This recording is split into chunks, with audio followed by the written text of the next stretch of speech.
장기 보유한 결과 수익률이 뭐 아마존 이런 것들을 묶어서 투자할 수 있는 ETF 이런 거 있습니까?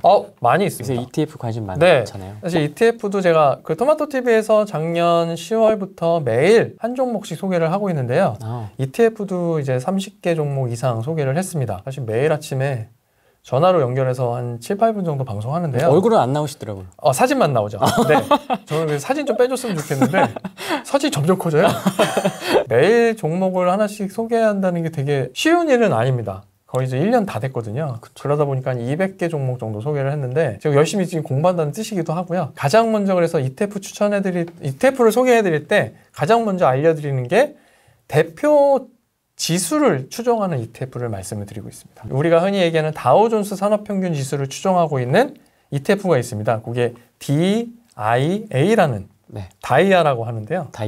다이아라는 ETF 하나 소개해드리고 S&P 500을 추정하는 ETF로는 흔히 얘기하는 SPY, 세계 최초 ETF이자 세계 최대 ETF입니다. S&P 500 지수를 추정하는 ETF고 그다음에 나스닥 100을 추정하는 ETF가 있습니다. 이것도 또 유명하죠. QQQ. 많이 들어보셨을 거예요. 전 앞에 T 붙은 거 좋아합니다. 네. 처음 하시는 분들은 앞에 붙는 거 신경 쓰지 마시고요.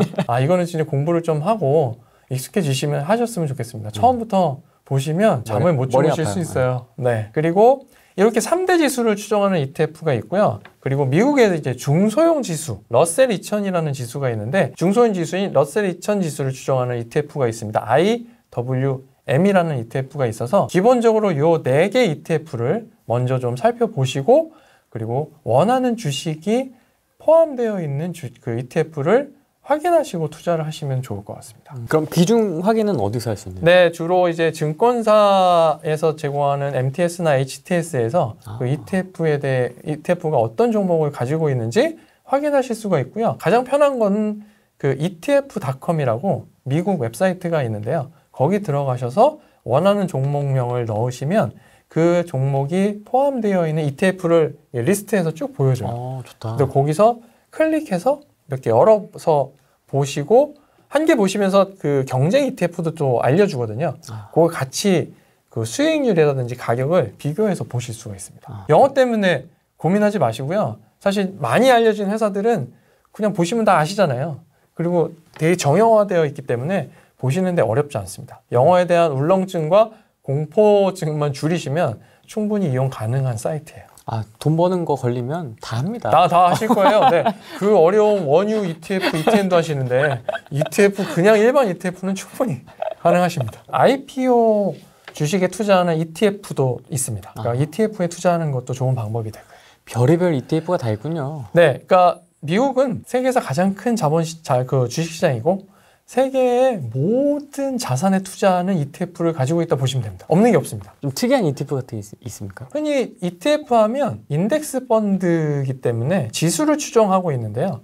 최근에 다시 주목받고 있는 게 액티브 ETF라는 게 있습니다. 그게 뭐냐면 패시브 ETF, 액티브 ETF 얘기하는데 패시브 ETF는 그냥 지금처럼 인덱스를 따라가는 지수를 추종하게끔 움직이는 ETF, 그러니까 수동적으로 움직인다 해서 패시브고 액티브 ETF는 펀드처럼 그 펀드 매니저가 나 이 종목을 얼마 사고 이 종목을 얼마 사고 이 종목 얼마 살 거야 정하는 거예요. 물론 그들이 정해놓은 기준이 있겠죠.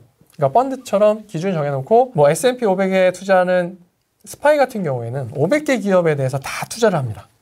일부씩. 근데 액티브 ETF는 나 S&P 500 중에 시가총액이 가장 큰 놈 30%, 두 번째로 큰 놈 20%. 이렇게 투자를 할 수가 있어요. 액티브 ETF가 주목받게 된 이유는 ARK 인베스트먼트라고, 인베스트먼트 맞죠? 테슬라 주식이 $2,000 간다고 처음에 이야기했던 회사가 있습니다. 그 회사가 ARK 인베스트먼트인데 그 회사가 최근에 출시해서 운영 중인 ETF들이 다 액티브 ETF예요. 출시해서 운영 중인 ETF 중 4개가 상반기 미국 주식시장 ETF 시장에서 수익률 탑 10에 다 들어있어요. 운영을 잘하네. 얘네들 잘 만드네. 그러니까 자기들 기준으로 투자를 한 건데 혁신적인 기업에 투자한다. 아니면 4차 산업혁명에 앞서가는 뭐 IoT 기업에 투자한다. 이렇게 정해놓은 그 룰이 있는데 그 기업들의 수익률이 좋았어요.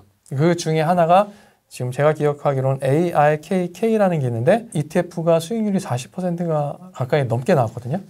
근데 여기에 투자 포션의 20%인가 15%가 테슬라입니다. 이 회사는 자기들이 정해놓은 룰에 맞춰서 가장 수익률이 좋고 혁신성이 있고 성장 가능성이 큰 기업에 많은 포션을 투자를 하는 액티브 ETF를 운영한다고 생각하시면 됩니다. 그럼 중간중간에 바뀔 수도 있는 네, 거예요? 계속 바뀌니까 그래서 ETF 투자하실 때는 계속 주기적으로 보유 종목, 구성 종목 확인해 주시는 것도 좀 중요해요. 그러면 팀장님은 이제 어떻게 자기 자산의 포트폴리오를 운영하고 계신지? 처음으로 대표님이 질문을 주셔가지고 제 계좌를 처음으로 정리해봤어요. 제가 해외 주식 담당하고 나서 공부하느라고 이 주식 저 주식 많이 사보고 지금도 보유하고 있고요. 대부분 안 팔고 들고 있는데 거의 뭐 마이너스 80% 난 애들도 있고 수익이 난 애들도 있는데 처음으로 정리를 해봤습니다. 정리를 해보니 국내는 있습니까? 국내도 있습니다. 국내도 보여드려야 되나요? 일단 제가 지금 갖고 있는 게 중국하고 홍콩하고 미국 있는데 다국이네, 다국. 그러니까 이렇게 하는 이유는 제가 해외 주식 담당자니까 공부하려고 매매를 했죠. 수익률이 좋은 건 아니에요. 다 좋은 건 아닙니다. 그래서 지금 제가 오늘 정리해 놓은 거를 보면 현재 미국하고 홍콩하고 중국 주식에 투자를 하고 있는데요. 미국이 그 금액, 평가 금액 기준으로 미국이 한 76% 되고 홍콩이 13%, 중국이 11% 되는데 미국은 현재 수익률이 52%고요. 좋은 거 먼저 말씀드려야죠. 그리고 홍콩은 마이너스 41%. 마이너스 41. 네. 그리고 중국은 플러스 40%. 플러스 40. 네. 그러니까 금액이 크진 않습니다. 야. 대신에 장기 보유한 결과 수익률이 나쁘지 않다. 오. 네. 그러니까 제가 제 주식 이렇게 잘하는 건 아니에요. 왜냐하면 6개월 전에 보여드렸으면 마이너스 20%였으니까. 그 주식이 지금 장 상황이 바뀌면서 이렇게 수익률이 달라진 거예요. 제가 잘하는 게 아닙니다. 그 장기 투자하면서 계속 주식을 보유하고 있었던 그냥 성과 중에 일부, 현 시점의 성과예요. 장이 벌어다줬다? 네. 그러니까 종목을 당시에 선정할 때 중국 같은 경우에는 그래도 가장 많이 우량하고 주목받는 기업들로 3년 전에 투자를 한 건데. 그럼 이거는 개별 종목입니까? 네, 다 개별 종목입니다. ETF는 미국의 ETF는 한 종목 있고요. 다 개별 종목이고 중국 같은 경우는 한 종목이 수익을 100% 이상 냈고 나머지 세 종목은 마이너스 20%, 30% 정도 돼요. 이 100% 난 종목이 원래 금액이 조금 더 커서 다른 아이들의 수익률을 다 보존해줬고요. 그래서 포트폴리오가 중요하죠. 몰빵을 하면 한 번에 갈 수가 있습니다. 그쵸. 네. 그래서 그런 면이 있고요. 홍콩은 이게 태양열 쪽 투자를 종목을 하나 했고 그리고 2017년, 2018년에 중국하고 홍콩의 주식시장이 어느 정도, 그러니까 홍콩 시장이 중국에 반환되고 또 중국 시장이 어느 정도 개방되면서 양쪽에 상장되어 있는 주식들이 어느 정도 이제 밸런스를 맞출 것이다. 이런 예측들과 전망들이 많이 나왔어요. 그래갖고 아까 말씀드렸던 중국 주식시장에서 수익률을 많이 냈던 종목을 홍콩 시장에서도 샀어요. 왜냐하면 홍콩이 좀 더 저렴했었거든요. 그래서 이게도 어느 정도 수익률이 올라오면 어느 정도 제가 포트폴리오를 짜는 데 있어서 향후에 공부하는 데 도움이 되고 고객분들한테 추천을 해드리면 되겠다. 홍콩 주식도 했는데 이게 반환이 되고 나서 여러 가지 미중 분쟁이 나오면서부터 홍콩은 계속 시장 자체가 절하되는 상황이죠. 그러니까 중국에서도 홍콩 시장을 원래 글로벌 금융 허브로 기존에는 자리매김하고 있었는데 중국에서는 이런 그 포지션을 뭐 좀 격화시키는 경향이 있고요. 오히려 마카오 쪽에다가 새로운 시장 아니면 창업판이라는 새로운 시장을 계속 키워서 이 홍콩에 빠지는 거를 상쇄하는 지금 상황을 만들고 있거든요. 그러다 보니 홍콩에 투자하는 경우에 대부분 수익률이 좋지 않아요. 아마 많은 분들이 홍콩 시장에 투자하셔서 수익률이 좋지 않을 것으로 예상을 하는데 수익 내는 분들도 많고요. 왜냐하면 텐센트나 이렇게 최근에 나왔던 홍콩에 있는 그러니까 중국계 또는 홍콩 IT 기업들의 수익률이 워낙 좋았기 때문에 거기에 투자하셨던 분들은 수익률이 좋습니다. 홍콩 중국 관련된 건 이렇게 100주 단위인가? 몇 주 단위? 최소 100주 단위고 1000주 이렇습니다. 제가 텐센트를 사고 싶었는데 돈이 없어요. 홍콩도 이제 달러다 보니까 거기다가 막 100주, 1000주 단위라서 100개를 사야 되더라고요. 쉽게 접근이 어렵고요. 중국은 일단 화폐 단위가 그래도 저희보다는 좀 낮으니까 100주 단위여도 좀 접근하기가 용이하고요. 상대적으로 일본 주식은 그래서 매매하기 어렵습니다. 화폐 단위도 저희보다 거의 10배고 기본 매매 주식자도 있으니까 일본 주식은 상대적으로 투자하기가 쉽지 않아요. 근데 일본에도 좋은 기업들이 많이 있잖아요, 사실. 뭐 도요다도 있고. 도요다. 네, 세계적인 회사들이 있으니까 소니도 사실 예전 과거의 영광만큼 아니지만 소니도 어느 정도 자리를 잡고 있기 때문에 큰 회사들이 있는데 단위가 너무 커서 일본 주식은 쉽게 접근하기가 어렵죠. 우리 국민들이 사실 일본은 좀 이렇게 하기 때문에 잘 주식시장도 잘 안 보시는 경향도 있고요.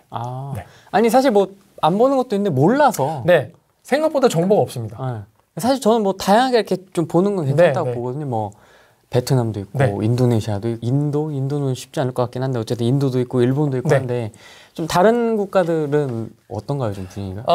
코로나 때문에 사실 다들 힘들어해요. 그리고 신흥국들이 금리 인하 때문에 돈이 어느 정도 조금 몰리다가 다시 미국 시장이 워낙 좋으니까 미국으로 빨려 들어가는 거죠. 거기다가 이제 금리 안 올리고 계속 유지할 거다 하니까 금리로는 별 재미를 못 보기 때문에 미국 시장으로 어느 정도 돈이 다시 몰리는 경향도 있고요. 직접 투자 말고 여러분들 투자하실 때 퇴직연금이나 개인연금을 활용해서 인도네시아나 뭐 인도나 베트남에 투자하는 방법도 고려해 보시면 좋을 듯 합니다. 그래서 저는 퇴직연금 같은 경우에는 인도하고 러시아 펀드에 가입을 했었어요. 사실 개발도상국, 그러니까 이머징 마켓에 대한 그런 기회는 항상 있고 해외에서 특히 금리 인하가 되면 신흥국의 금리가 상대적으로 좋기 때문에 자금이 그쪽으로 많이 쏠리는 경향이 있잖아요. 그리고 경제 성장률도 상대적으로 선진국보다는 높은 수준이기 때문에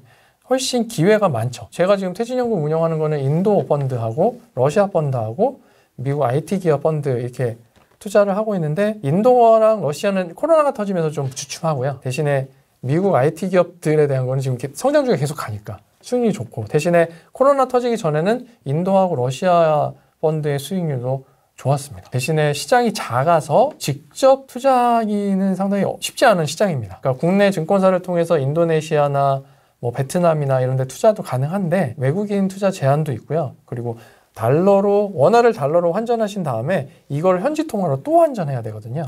환전에 대한 불편함도 또 일부 감수하셔야 되고. 펀드가 나올 수도 있겠네요. 네네. 펀드로 투자하시는 방법도 있고 주식은 매일 들여다봐야 돼요. 들여다보게 돼요.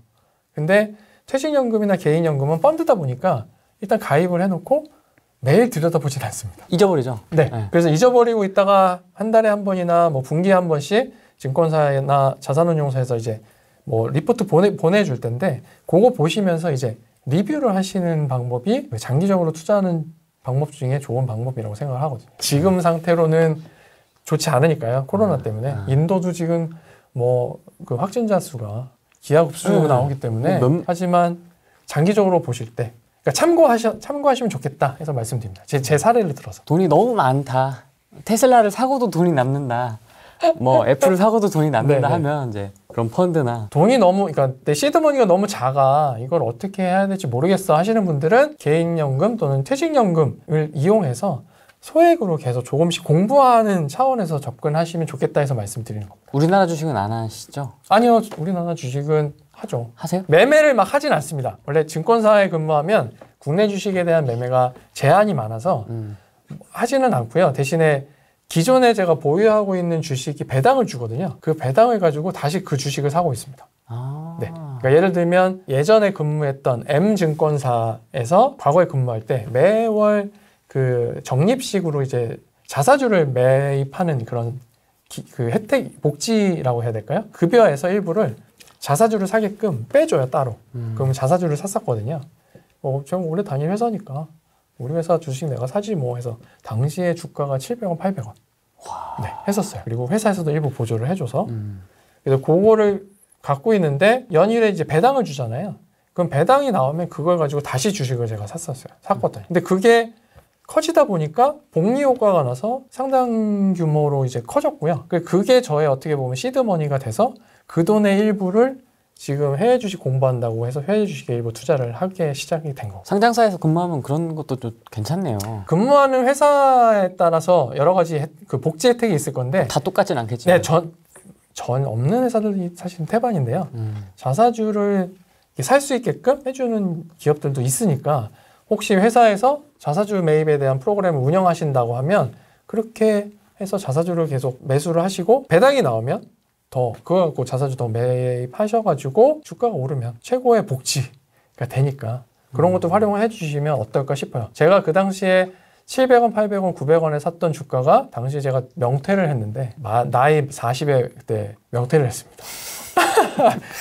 명퇴할 때 그 주가가 3,000원이 됐었어요. 7, 8, 900원에 모았던 주식이 3,000원이 되면서 명퇴하고 나서 버틸 수 있는 힘이 되긴 했죠. 일단 미국 주식에 대한 관심들을 많이 갖고 또 봐주고 계셔서 미국 주식 업무를 하는 입장에서는 되게 고맙게 생각을 하고 있는데요. 대신에 투자라는 입장에서 보면 미국 시장만큼 중장기적으로 길게 보고 투자하기에 좋은 시장이 또 없다고 생각합니다. 그래서 가급적이면 미국 주식시장은 긴 안목에서 그 편안한 주말을 즐길 수 있는 투자 그런 측면에서 좀 접근해서 하셔서 길게 보시고 너무 일희일비하지 않는 그런 투자를 좀 지향해 주셨으면 하는 바람을 좀 말씀드리겠습니다. 부동산 채널이긴 한데 항상 그 주식 하시는 분들도 소개를 해. 네, 네. 오늘도 아마 영상이 올라갔을 건데 주식 하시는 분들 이렇게 소개를 해드리는데 무리하지 않고 네. 장기적 관점에서 네. 그러니까 시점 분할, 금액 분할, 네. 종목 분할